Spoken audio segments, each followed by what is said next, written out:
छत्रपति महाराज अशोक सम्राट जैसा राजा था।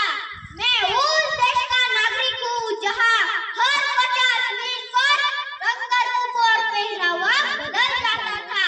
मैं उस देश का नागरिक हूँ जहाँ डाल डाल पर सोने की चिड़िया को पाया जाता था। मैं उस देश का नागरिक हूँ जहाँ अपने भूगोल से पहले पूरे ब्रह्मांड का भूगोल समझ आता था। माननीय अध्यक्ष महोदय, मंचावरील उपस्थित सर्व शिक्षक गण आणि माझ्या सर्व मित्र मैत्रिणींनो, जसे की आपण जाणता, आपण इथे उपस्थित जमलो आहोत ते म्हणजे भारताचा 76वा गणतंत्र दिवस म्हणजे प्रजासत्ताक दिन साजरे करण्यासाठी।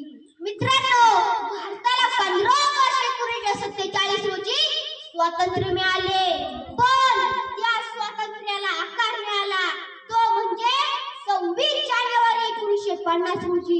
कारण त्या दिवशी आपले संविधान लागू झाले होते। परंतु मित्रांनो, आपण विसरत चाललोय, ज्या स्वातंत्र्य भारतात आपण जगतोय त्याला स्वातंत्र्य करण्यासाठी आपल्या पूर्वजांनी कित्येक बलिदान दिले होते।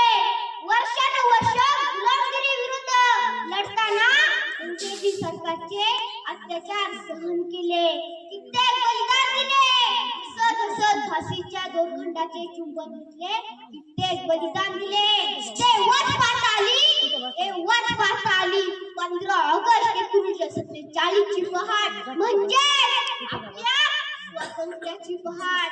मला वाईट तर या गोष्टीचं वाटतं, आजचा नौजवान कानाला हेडफोन घालून गाडी जोराने चालवताना विसरून जातो तू त्या धरतीला तुडवतोय। त्या धरतीचा इंच मिळवण्यासाठी माझ्या पूर्वजांनी ते बलिदान दिले होते।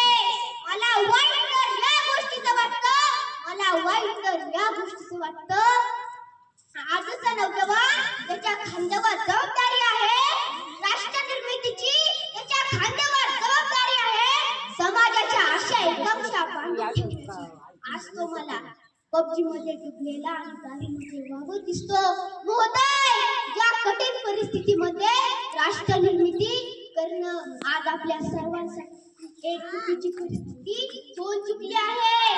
सेनेमध्ये भरती होऊन वीर सैनिक होणं राष्ट्रभक्ती नाही।